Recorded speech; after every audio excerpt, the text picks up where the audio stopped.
E vamos falar sobre o começo de Jorge Sampaoli no Santos, as 5 primeiras rodadas em 2019, quando o Santos foi vice-campeão brasileiro. À época, quem foi o campeão foi o Flamengo. E essas 5 primeiras rodadas do Santos com o técnico Fabian Bustos, principalmente falar sobre o contexto do Santos e o contexto também de Fabian Bustos atualmente no Peixe. Quero a sua opinião aqui nos comentários. Até onde o Santos pode chegar com Fabian Bustos? Será que briga contra o rebaixamento? Meio de tabela? Pode sonhar com a Libertadores? Ou quem sabe pode sonhar com o título da Sul-Americana, da Copa do Brasil? Enfim, fique à vontade para deixar a sua opinião aqui nos comentários. E também quero dar uma dica para você ficar por dentro de tudo que acontece com o Peixão e acompanhar o tempo real dos jogos. Isso mesmo, o tempo real e todas as notícias de forma gratuita no seu celular, baixando o aplicativo da OneFootball, que está na descrição, ou através do nosso querido QR Code. OneFootball sempre parceiro aqui do nosso canal, tá bom? Então, você baixando o aplicativo é uma forma também de você dar aquela moral para a Nájila com o nosso parceiro, fechou? Bom, vamos então falar sobre esse começo do técnico Fabian Bustos no Campeonato Brasileiro, tá? E também de Jorge Sampaoli. Estava lendo hoje algumas matérias do Santos e essa me chamou a atenção do Diário do Peixe, né? Tirei esses dados lá do site do Diário do Peixe. Bom, vamos então começar com o contexto. O contexto financeiro, principalmente, é muito importante que a gente leve em consideração. O Santos, com o Sampaoli, teve toda a liberdade, digamos assim, do presidente, né, à época, o José Carlos Pérez, de contratações. Então, o Santos, com o Sampaoli, gastou a incrível bagatela de 78,5 milhões em contratações. Obviamente que tem grande parte desse número a gente paga até hoje, mas o Santos fez contratações importantes, contratações de peso, até mesmo o próprio Cueva, né, que custou quase 30 milhões ao Santos e o Santos paga até hoje. O Santos fez contratações que não poderia, né, reforços de jogadores ali que o Santos não teria condições de pagar. E agora, com o técnico Fabian Bustos, a grande contratação do Santos para a temporada foi o Ricardo Goulart, que veio sem custos, né? Sem custos no quesito de o Santos não foi até o clube e comprou, é mais a questão do investimento salarial, mas o Ricardo Goulart não foi um pedido do Bustos. O Bustos chegou no Santos, já tinha o Ricardo Goulart contratado. O Santos fez algumas contratações aí pontuais, algumas, né, com pedido do técnico Fabian Bustos, mas em termos financeiros, obviamente, bem distante da realidade que o Sampaoli teve aqui no Santos, onde ele teve total liberdade de escolher os seus jogadores, né? Inclusive, ia na imprensa, cobrava reforços, que precisava de jogadores, e o presidente, à época, o Pérez, fazia os gostos do Sampaoli. E aí, os primeiros 5 jogos do Santos no Campeonato Brasileiro, tá bom? Em 2019, Grêmio 1, Santos 2, então vitória do Santos fora de casa, uma vitória importante. Depois o Santos venceu também o Fluminense na Vila Belmiro, 2-1 em cima do Fluminense, empatou sem gols com o CSA, jogando fora de casa, venceu o Vasco por 3-0 e aí foi goleado pelo Palmeiras por 4-0. Inclusive o São Paulo tinha muito disso, né? O Santos foi goleado ano, passou por algumas goleadas. O Santos, quando a gente imaginava que ia embalar, que estava jogando bem, que ia vencer, ia e tomava uma goleada, às vezes por uma equipe, né, no caso, o próprio Ituano, tecnicamente inferior e dava aquele banho de água fria. Então o São Paulo tinha muito essa característica, né? Era um time que diversas vezes jogava com uma escalação diferente, porque ele rodava bastante o elenco e montava a escalação de acordo com o adversário, eram umas escalações muito loucas, né? Às vezes o zagueiro virava lateral, o atacante tinha uma outra função. E às vezes dava certo, o São Paulo ganhava muito bem, e às vezes dava muito errado, o Santos era goleado. E aí, nessas primeiras 5 rodadas do Campeonato Brasileiro, ficou o seguinte: o Santos fez 7 gols e tomou 6. Então teve um saldo de um gol apenas. E aí, na quinta rodada, a situação da tabela era o seguinte: o Santos estava na quarta colocação, atrás do Palmeiras com 13 pontos, Atlético Mineiro 12 e São Paulo 11 pontos. Então esse era o cenário em 2019 nas 5 primeiras rodadas. O Santos que terminou o Campeonato Brasileiro na vice-liderança, né? Como eu disse, o campeão foi o Flamengo. E agora, com o Fabian Bustos, né? Como eu disse, um Santos mais modesto em termos de contratações, não fez grandes contratações, grandes investimentos. As contratações que vieram foi a custo zero.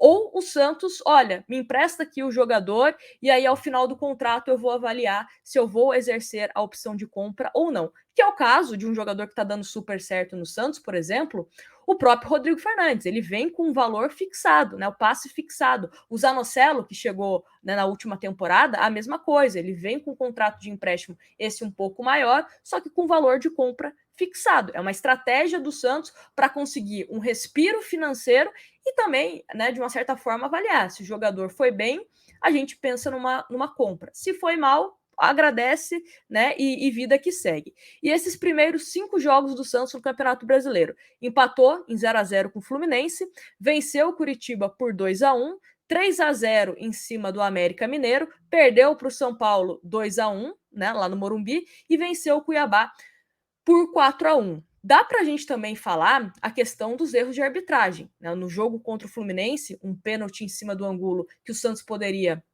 caso o pênalti fosse marcado, converter e o Santos estar numa situação ainda melhor. O jogo do São Paulo também, que teve algumas questões de arbitragem. Então, né, até mesmo no jogo contra o Curitiba, que o Santos vence, teve um pênalti totalmente inventado. Então, a gente também tem que colocar isso na balança, né? E o saldo de gols do Santos hoje no Campeonato Brasileiro: o Santos está na segunda colocação, né, enquanto eu gravo este vídeo. O Corinthians tem 12 pontos, o Santos tem 10 pontos. E o Santos fez 10 gols e tomou 4 gols. Saldo de 6, que inclusive é o melhor saldo dos times da Série A do Campeonato Brasileiro. O Santos hoje tem uma equipe, em termos de qualidade técnica, até que inferior ao time de 2019, que era um time que encantava os olhos. Era muito agradável ver o Santos de Sampaoli jogando, de fato amassava os adversários, né, tanto em relação à posse de bola, mas também às chances criadas. Era um futebol bonito, ofensivo, o que o torcedor santista gosta. Já com o Fabian Bustos, é um time mais competitivo e objetivo. Então, às vezes, o Santos não consegue jogar bem, mas vai e faz um gol. Dá o exemplo na Sul-Americana, contra a Universidade Católica. O Santos não jogou bem. Foi um jogo chato, né? Para assistir, como você, como telespectador, foi um jogo chato. Mas o Santos conseguiu ali no finalzinho fazer um gol que garantiu 3 pontos, que se mantém vivo na Sul-Americana, se mantém vivo o Santos também na Copa do Brasil, tem total chance de reverter. A questão é: o Santos de Fabian Bustos precisa ser um pouco mais ousado, ter uma dose de Sampaoli, né, de ousadia, vamos dizer assim, jogando como visitante. Óbvio que é uma estratégia do Fabian Bustos, jogar no contra-ataque, né? Precisa melhorar, inclusive, esse contra-ataque, porque às vezes o Santos se porta muito bem defensivamente, mas aí na hora da transição, na hora de ganhar o parabéns, o Santos tem essa dificuldade, né, na troca de passes, na velocidade. Mas o que eu quero dizer com tudo isso? Estou falando que o Bustos é melhor que o Sampaoli ou vice-versa? Não. Apenas para dizer o seguinte: existe formas e formas de você jogar futebol e ter resultados. O Sampaoli jogava de uma forma ofensiva e fez com que o santista tivesse vontade de assistir os jogos, né? Em um determinado momento, até aquele jogo lá contra o Fortaleza, né, que estava 3-0, o santista até sonhava com um título brasileiro em 2019. O santista hoje, em 2022, não sonha com o título do Campeonato Brasileiro, mas é o que eu falei aqui em outros jogos. Acho que é um Santos que pode ser competitivo e que pode não brigar por um rebaixamento. Acho que dá para ficarmos ali no meio de tabela e, dependendo do desempenho do Santos, principalmente fora de casa, se melhorar, almejar coisas melhores. Obviamente também que teremos uma coisa que pode ser importantíssima, que é a janela de transferência, né? Caso o Santos consiga se reforçar, ter algumas peças pontuais ali para reforçar o seu elenco e acabar não perdendo jogadores tão importantes, pode ser que o Santos tenha um campeonato brasileiro mais tranquilo do que o santista planejava.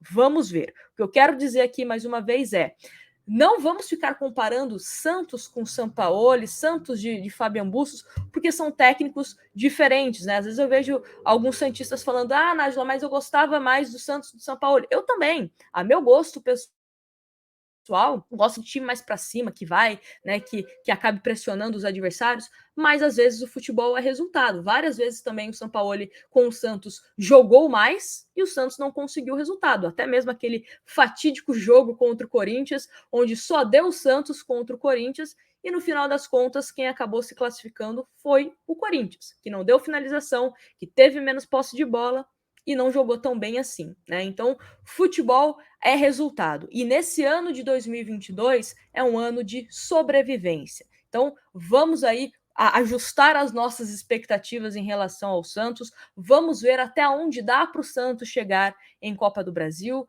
em Sul-Americana e também no Campeonato Brasileiro. Posso errar? Posso errar, mas acho que nesse primeiro momento aqui é um Santos para não brigar contra o rebaixamento. Acho que a briga do Santos é da parte lá do meio da tabela para cima, quem sabe. E aí, quero saber a opinião de vocês, deixa nos comentários e não esquece de baixar o aplicativo da OneFootball para você receber todas as notícias em primeira mão e de forma gratuita. Grande abraço para vocês e a gente se vê no próximo vídeo.